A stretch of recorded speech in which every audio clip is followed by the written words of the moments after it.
Good afternoon, everybody. I'm just stuck between my good teachers and a tasty lunch which awaits. Uh, my teachers, they have said that to be a good examiner, an examiner passes all the student. Let's see. I am their student. Can I pass within the 15 minutes? Okay.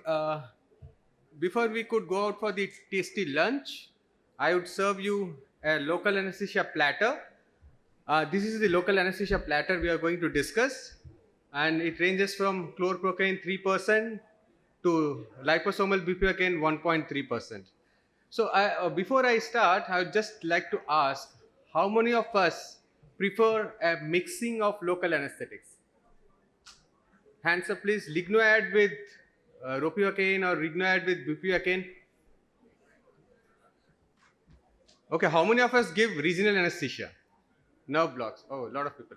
And mixing lignoad with ropin, only 2, 3, 4, 5. Good. So let's see whether mixing of local anesthesia is like best of two drugs, or it's the average or worst of two drugs. So that's what we are going to see, how, why, and what to choose via this presentation. Before going into local anesthesia, I just like to highlight two fact things. In a local anesthetic, if the local anesthesia has a higher concentration, it will act faster. And if it's a highly lipid soluble, it will act longer. I don't wanted to go into the other things. Similar, that's why chlorprocaine 3% acts faster, but offsets faster as well. Whereas bupivacaine, which is just 0.5% low concentration, with highly lipid soluble, crosses the membrane and gets attached to the receptors longer and stays longer. For selecting a local anesthesia, these are the factors which are necessary: onset, how fast we want it, how intense we want it, how long we want it, but at what cost? At the safety of the patient.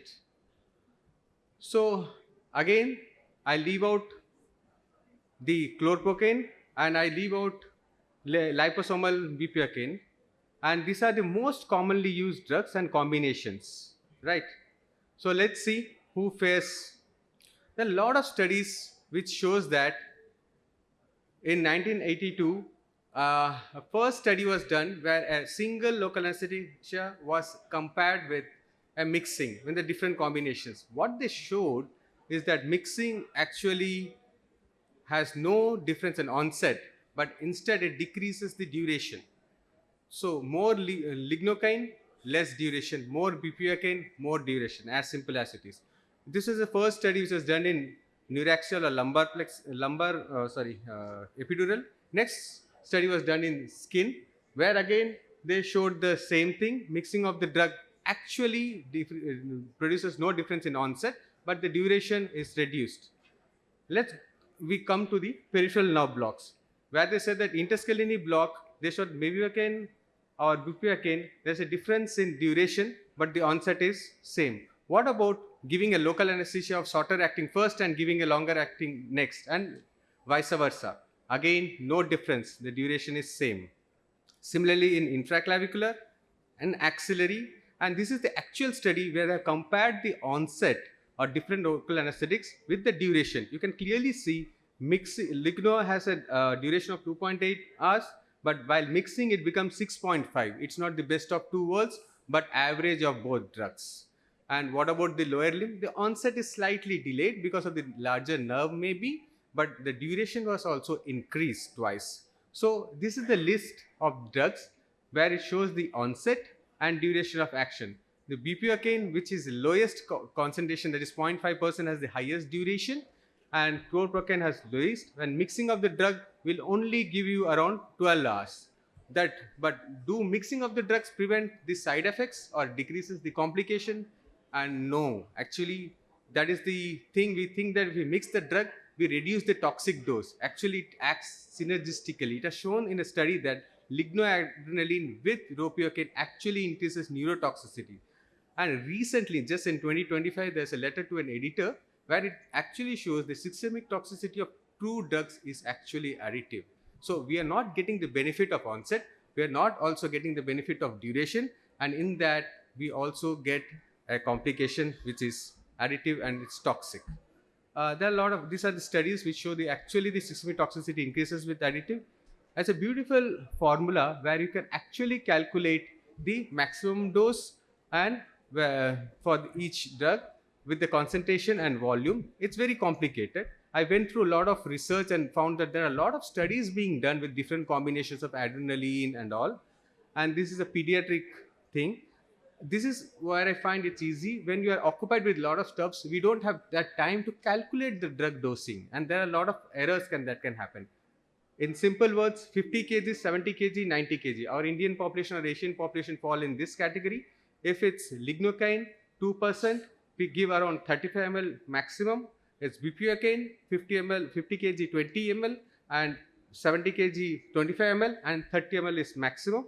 In a 90 kg, that increases to 35 ml, and ropivacaine, it's around same 20, 30, and 35. So our upper limit is 35 if you are using an intermediate acting drug.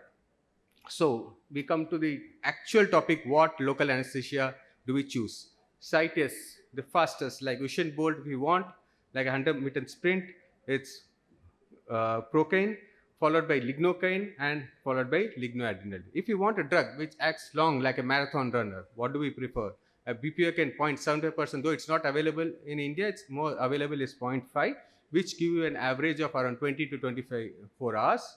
And if you want a thing that acts considerably faster but stays for shorter period with a high intensity, like certain surgeries like finger surgeries and all, where you don't want the patient to have the numb hand or no feeling of hands or limbs for more than 24 hours, it's a very bad situation, then we use supercaine, what we thought would be better, but actually it is not. So is there any role of mixing drug? Yes, in certain areas where you want less waiting time, increased volume, decreases toxicity is controversial, but it's what it's been given in the literature, like where we need myofascial pain blocks, where we need a huge volume, there we can mix a drug, but don't cross the maximum toxic level. Yes, where we want the drug to act for 7 to 8 hours, like a daycare procedure or a finger surgery or a metacarpal surgery, metatarsal surgery, where you want to discharge the same day, or you for a finger you don't have to compromise on the entire limb. Yes, you can add adjuvant. Only two adjuvants which are recommended now is dexamethasone and dexmedetomidine, which is highly studied. The dose of dexamethasone is 0.1 mg per kg, and dexmedetomidine is like 0.4 to 0.5 mics per kg. That is the maximum dose, but it comes at a problem of systemic problems like hemodynamic problems later, around 2 to 3 hours. Yes, just like this marathon, like everybody would have seen a movie, Run Forrest Gump. This is actually based on this person. So do we really have a local anesthesia that acts that long? Yes, there is a drug which is infiltrated at the local site, and it's believed that it can give you around 72 hours of pain relief with no catheters, no adjuvants. A lot of studies being done. Let's see what we'll find. Okay, now most hot topic which will be discussed in second half as well. A lot of people give spinal. What about beyond lumbar spinal? That we are talking about segmental spinal. This is a beginner's guide for a segmental spinal. Each ml of the drug will spread 3 segments up and down. So 2.5 ml is the maximum drug. Make sure that the center with the drug where you give is the center of the dermatome of the surgical site, upper abdominal or lower abdominal, decide yourself. If it's a bulky patient, you can use an adjuvant. And in case we need to cover more dermatomes, we can use an hypobaric or hyperbaric drug. These are these drug dosage level of the drug injection to be done. It's published in VJA 2023. There are a lot of controversies regarding this, regarding the dosage and the level.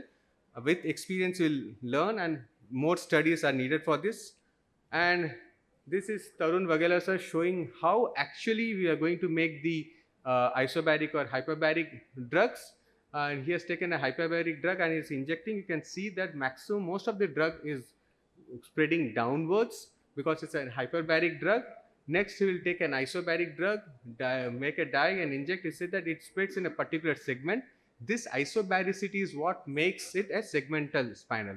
Next, we will take a hyperbaric drug where you will inject, and you will see that the drug actually spreads up. This is an isobaric drug which is injecting. Suppose we are giving a segmental spinal where we want to cover the lumbosacral region, we add a hyperbaric drug with that. And if you want to cover the upper dermatomes like cervical or upper thoracic, we use a hyperbaric drug. Now he is going to inject hyperbaric and you'll see what happens. See, it's moving upwards. Last but not least, local anesthesia, if you are giving, it should consider last and have a lipid rescue. Thank you.